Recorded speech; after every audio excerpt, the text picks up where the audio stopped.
오늘 말씀의 제목은 억울함을 어떻게 풀어야 할까라는 제목으로 하나님의 말씀을 나누겠습니다. 억울함을 어떻게 풀어야 할까입니다. 오늘 본문 시편 69편은 대표적인 고난 시편입니다.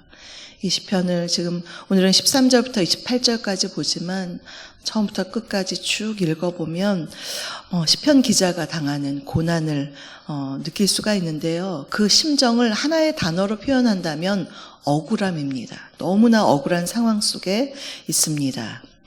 우리는 보통 언제 억울할까요? 내가 하지 않은, 남이 잘못했는데 그것을 그 죄를 내가 했다고 죄를 뒤집어 썼을 때 얼마나 억울한가요? 또한 내가 이제 선의로 어떤 일을 잘 베풀었는데 상대방이 잘못 오해해서 오히려 내가 좋은 일 하고서 비난받을 때 너무나 억울하죠. 또한 이유 없이 사람들에게 모함을 받거나 지탄을 받으면 정말 억울합니다. 때로는 나의 잘못이 아닌데 경제적인 그런 손해를 볼 때 너무 억울하죠. 이러한 억울함을 풀기 위해서 소송을 걸거나 재판을 하기도 하지만 재판에 이기면 다행이지만 만약에 진다면 정말 억울하고 너무나 속상합니다. 또한 억울함 중에는 아예 불가항력적인 억울함도 있습니다. 연예인들, 그런 분들은 불특정 다수의 사람들에 의해서 오해받기도 하고 가짜 뉴스에 시달리기도 하고 악성 댓글로 힘들어하다가 우울증이나 공황장애 걸리고 또 어떤 분들은 불행하게도 스스로 그 억울함을 견디지 못해서 스스로 생을 마감하기도 합니다. 이 억울함 참 우리 인생의 커다란 숙제입니다.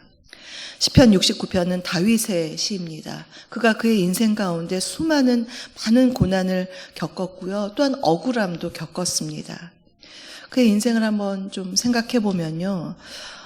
큰 잘못을 하지도 않았는데 자신의 장인 사울 왕으로부터 질투를 받아서 10년간이나 도망을 다녀야 했습니다. 얼마나 억울했겠습니까?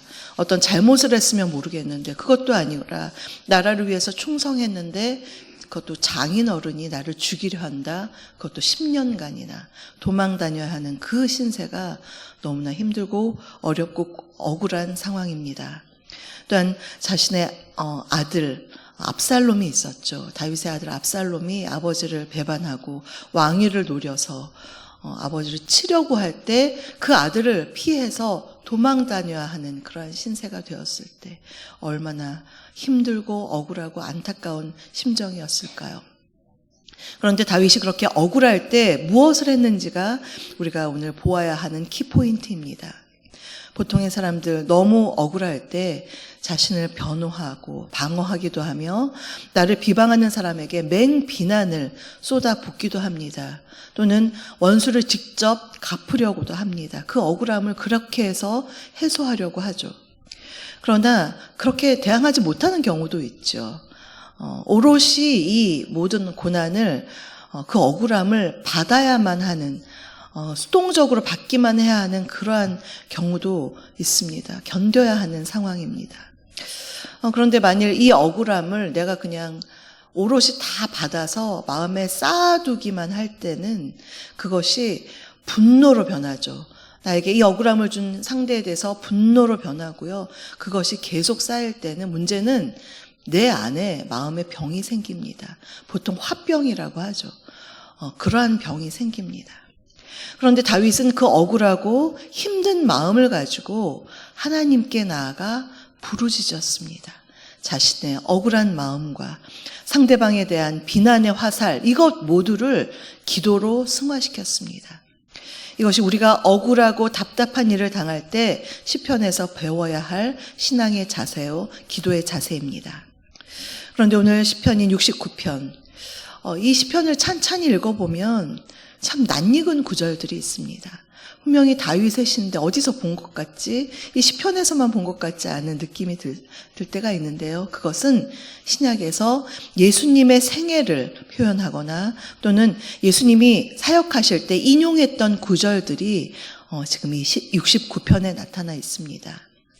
오늘 본문은 아니지만 69편 8절을 보시면요. 제가 읽겠습니다. 내가 나의 형제에게는 객이 되고 나의 어머니의 자녀에게는 낯선 사람이 되었나이다. 예수님의 생애 가운데 마가복음 3장 21절을 보면요. 예수님의 가족들이 와서 예수님 미쳤다라고 하고 오해하고 정말 제일 이해해줘야 되는 가족에게서 그렇게 미쳤다는 이야기를 들어야 했던 예수님의 모습. 오늘 69편 8절에서 형제들에게 객이 되었다. 그러한 표현이 나와 있고요. 또한 69편 9절에서 주의 집을 위하는 열성이 나를 삼켰다라고 했습니다. 이것은 예수님이 성전에서 예루살렘 성전에 가셨을 때 장사하는 사람들의 그 모든 상을 엎으시면서 그 모든 모습을 보여줬을 때 요한복음 2장 17절에서 지금 69편 9절이 인용되었습니다. 주님의 집을 사모하는 열성이 나를 삼켰다. 얼마나 예수님께서 하나님의 성전을 사모하셨는지 그것을 가르쳐주는 인용 구절이고요. 또한 69편 21절, 오늘 우리가 읽은 본문 가운데 있는데 21절에서 그들이 쓸개를 나의 음식물로 주며 목마를 때에는 초를 마시게 하였습니다. 이것은 요한복음 19장 29절에서 예수님이 십자가상에서 너무나 목말라서 목마르다고 했을 때 사람들이 기껏 드린다는 게 신포도주였습니다. 먹지도 못할 신포도주를 마시게 했다. 고난을 더 가중시키는 일을 했다. 죽을 때까지 사람들의 그런 어떤 고난과 어려움을 당하셨던 예수님의 모습이 지금 시편 69편, 이것은 다윗의 시만이 아니라 메시아 시편이거든요. 이 메시아의 이 고난을 보여주는 시편입니다. 한마디로 예수님의 삶은요, 정말 우리들을, 이 인류를 구원하시기 위해서 십자가를 지시기 위해 많은 사역을 하시고 사람들을 고치시고 또 많은 복음을 가르치시고 그래서 결국에 십자가까지 지시는 그 희생을 하셨는데 사람들은 예수님을 오해했죠. 이해하지 못하고 오히려 그분을 핍박하고 조롱했습니다. 주님은 그래서 항상 사방으로부터 우겨쌈을 당하신, 억울한 고난을 당하신 분이셨습니다. 예수님이 그러한 억울함을 당하셨다는 것은 인간의 억울함을 잘 이해하신다는 것입니다. 우리가 억울할 때, 주님께 기도할 때 주님은 우리의 억울함을 너 억울하니? 이렇게 타자처럼 이해하시는 것이 아니라 너도 참 억울하겠구나. 그 억울함을 잘 이해하신다는 것입니다. 그러면 우리가 인생의 고난 속에서 특별히 억울하고 힘든 일을 만났을 때 우리가 어떻게 해야 할까요? 이 시간 두 가지로 알아보겠습니다. 첫째는 기도로 하나님의 도우심을 구해야 합니다. 기도로 하나님의 도우심을 구해야 합니다. 오늘 본문은 아니지만요. 69편 1절을 보시면요. 이렇게 시작합니다. 하나님이여 나를 구원하소서. 물들이 내 영혼에까지 흘러 들어왔나이다. 새 번역을 보니까요. 여기 영혼 대신에 물이라고 했습니다. 내 영혼에까지 들어왔다. 물들이 내 영혼에까지, 이 영혼이 목이라는 뜻으로 쓰였습니다. 물들이 내 목에까지 가득 찼습니다. 그렇게 물이 목에까지 차면 어떻게 될까요? 이제 곧 죽는 거죠. 너무나 어려운, 정말 숨조차 쉴 수 없는 그런 상황이 내 목구멍에까지, 영혼까지 찼습니다.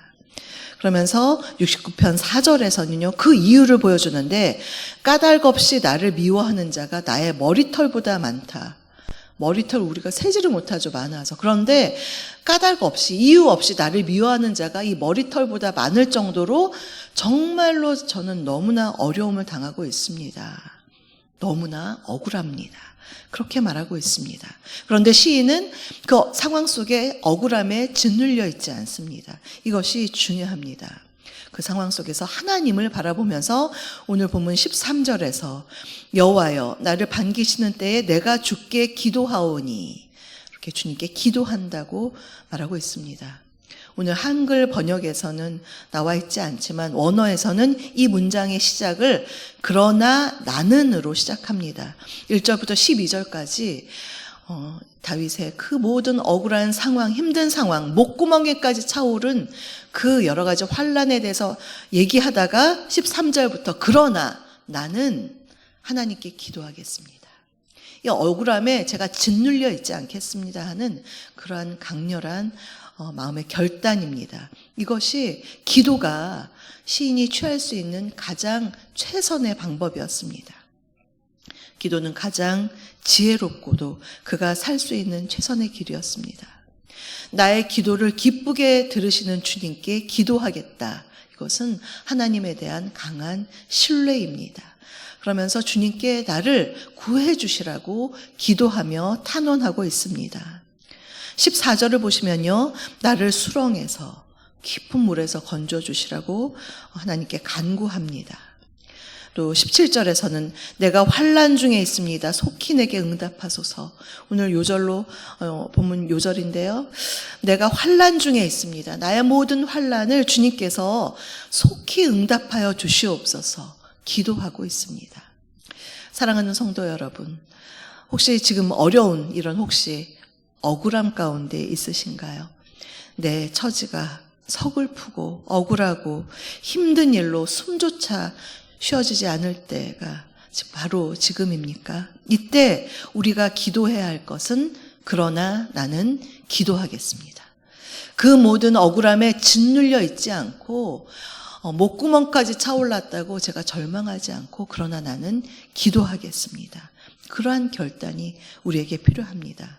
그럴 때 주님께서는 내가 생각지도 못한 그러한 선한 길로 인도해 주십니다. 세상에 고난을 좋아하는 사람이 없죠. 그러나 성도에게 고난은 하나님께 더 가까이 나아갈 수 있는 기도의 기회입니다.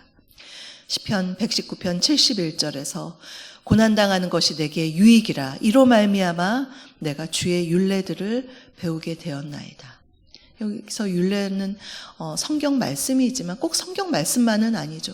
주님의 그 심정, 예수님께서도 이러한 어려움이 있으셨겠구나. 주님이 참 마음으로 우셨겠구나. 그렇게 주님의 마음을 이해할 수 있다는 것, 하나님을 이해할 수 있다는 것은 엄청난 축복입니다. 고난 속에서 주님께서 나를 단련시키시고 말씀 그 자체이신 예수 그리스도께로 더 가까이 나아가게 한다는 것, 주님을 이해할 수 있게 한다는 것, 이것은 엄청난 고난의 축복입니다. 두 번째로 하나님께 나의 억울함을 구체적으로 다 토해내야 합니다. 하나님께 나의 억울함을 구체적으로 기도 가운데 다 토해내야 합니다. 이렇게 억울한 일을 당했을 때 이것을 내가 억울함을 갖고 있으면 병이 됩니다. 마음의 병이 되고요. 마음의 한이 됩니다. 화병이 됩니다. 우울증, 불안증 이런 것들이 왜 생길까요? 여러 가지 몸의 호르몬의 영향도 있겠지만 이런 사방으로 우겨쌈을 당한 그런 우울증은요. 그 마음의 병 때문에 생긴 것이죠. 그럴 때 우리는 기도 가운데 이것을 갖고 나아가야 합니다. 혼자 제일 바보 같은 행동은 입을 뒤집어 쓰고 그 입을 뒤집어 쓴 다음에 누워서 계속 그 억울함을 곱씹는 것은 계속 나에게 병이 내 화병으로 확 자리를 잡는 것입니다. 그걸 통해서 사단이 계속 나에게 미움을 주고 나에게 의심을 줍니다. 하나님이 너를 버리셨나 봐. 너를 돕지 않으신다. 이런 불신앙적인 생각을 갖게 합니다. 그런데 그 억울함을 가지고 기도의 자리로 나가서 그러나 나는 주님께 기도하겠습니다. 그렇게 하나님께 기도할 때 그 기도 가운데 주님께서 우리를 풀어주시는데요. 기도할 때 그런데 우리가 솔직하게 나의 모든 마음을 구체적으로 표현하는 것이 중요합니다. 어떤 분들은 기도할 때요 너무 하나님 앞에 예의 있게 기도하는 분들이 계세요. 우아하게 막 억울해서 나는 막 떼굴떼굴 굴러서 힘들어 죽겠는데 기도할 때 그렇죠 하나님 원수를 사랑해야죠. 이렇게 그냥 포장된 내 마음과는 다른 하나님 앞에 그냥 잘 보이고 싶은 기도를 할 때가 있는데요. 물론 목표는 우리가 억울함을 당하게 한 그 원수까지도 사랑하는 것이 목표입니다. 그렇게 가야 합니다. 주님이 우리에게 그것을 가르쳐 주셨죠. 그러나 1에서 10까지 바로 뛰어갈 수가 없죠. 내 마음이 힘든 것은 하나님께 말씀을 드려야 합니다. 그것이 바로 시편 기자들에게 배우는 기도의 방법입니다. 오늘 13절 지금 특별히 이 하반절을 보시면요, 무서운 어떤 저주를 퍼붓습니다. 그러면 그가 불신앙적인 사람일까요? 그것이 아닙니다. 내 마음에 있는 여러 가지 아픔들을 하나님 앞에 그냥 다 쏟아붓는 것입니다. 저 사람 좀 쳐주시라고, 하나님께서 손봐주시라고. 그거는 근데 그렇게 위험하지가 않죠. 내가 직접 그를 응징하려고 칼을 뽑아드는 것이 가장 위험한 것입니다. 그도 죽이고 나도 죄짓게 하는 것이 가장 위험하고요. 하나님 앞에 이것을 기도로 다 쏟아붓는 것. 하나님, 제가 이래서 이러한 억울함을 당했습니다. 그 억울함의 내용까지도 하나님께 다 말씀을 드리고, 또 그 억울함 때문에 제 마음이 이렇게 힘듭니다. 죽을 것 같습니다. 목구멍까지 차올랐습니다. 그러면서도 그 억울함을 당하게 한 사람, 이 사람 주님께 맡깁니다. 주님이 알아서 해주세요. 저는 그냥 제 안에 있는 억울함과 미움을 다 주님 앞에 기도로 뽑아내고 주님의 성령으로 내 안에는 오직 평강과 사랑으로 채워주시옵소서. 이것이 우리가 억울할 때 해야 되는 방법입니다.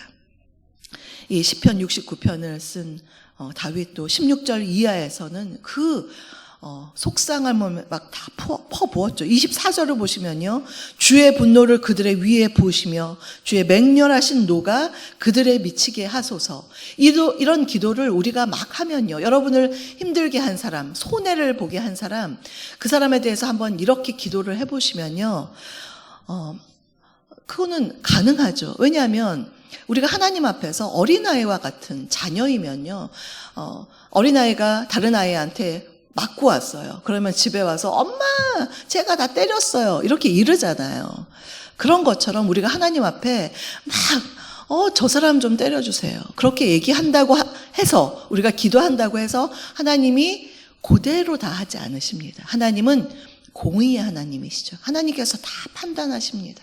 그래서 정말 벌을 받아야 할 자는 벌을 받게 하고, 또 그런 여러 가지 탄원 속에서, 기도 속에서 나에게 깨달음을 주실 때가 있습니다. 막 저 사람 좀 저 사람을 정말 벌 받게 해주세요. 때로는 우리가 이렇게 기도를 할 때 하나님께서 이런 마음의 깨달음도 주십니다. 그 정도까지 벌 받을 건 아니잖아. 그런 생각을 깨달을 때가 있어요. 때로는 내가 막 맹렬하게 탄원의 기도를 드리는데 오히려 그 사람에 대한 긍휼의 마음을 갖게 합니다. 내가 이제 마음이 하나님 앞에 해소가 되니까 그래, 그냥 용서해버리고 말자, 이렇게 마음이 들 때가 있어요. 그런데 결코 내가 혼자 기도하지 않고 생각만 할 때는 떠오르지 않는다는 거죠. 내가 하나님 앞에 다 기도로 뽑아낼 때 내 안에 있는 억울함을 다 토해내야만 해결이 될 때가 있습니다.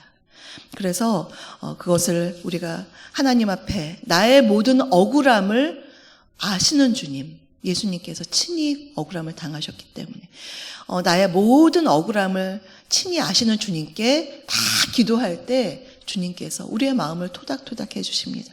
그래, 너 참 억울했겠다, 힘들겠다, 내가 너를 이해한다. 주님이 나를 이해하신다는데 그것만큼 큰 위로가 어디 있겠습니까? 사랑하는 성도 여러분, 우리가 억울한 일을 만날 때 우리는 기도해야 합니다. 기도로 주님을 바라보고 그 모든 억울함을 낱낱이 주님께 아뢰일 때 우리의 영혼이 살아납니다.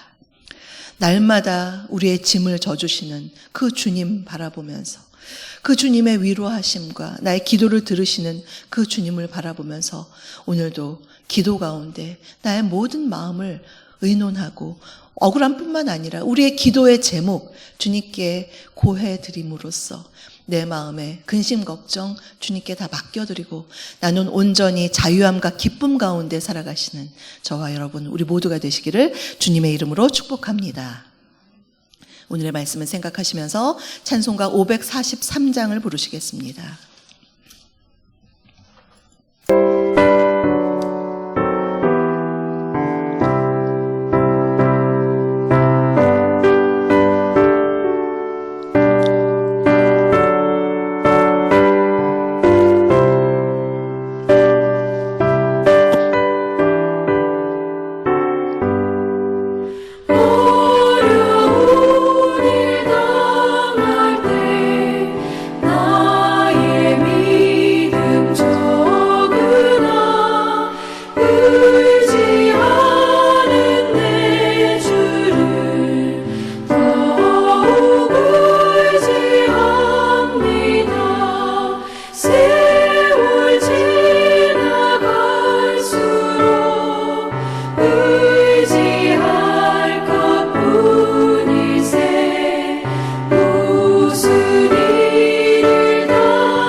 주만 의지합니다. 세월 지나갈수록 의지할 것뿐일세. 무슨 일을 당해도 예수 의지합니다.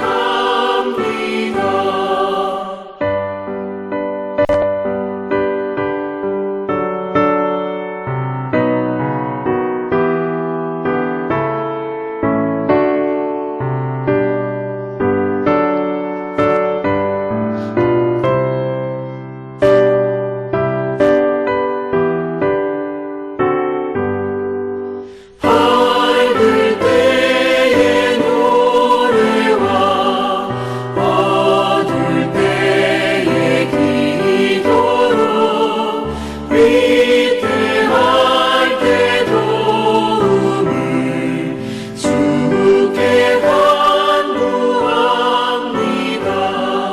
세월 지나갈수록 의지할 것뿐일세. 무슨 일을 당해도 예수 의지합니다. 생명이 있을 동안에 예수 의지합니다. 천국 올라가도록 의지할 것뿐일세. 세월 지나갈수록 의지할 것뿐일세. 무슨 일을 당해도 예수 의지합니다.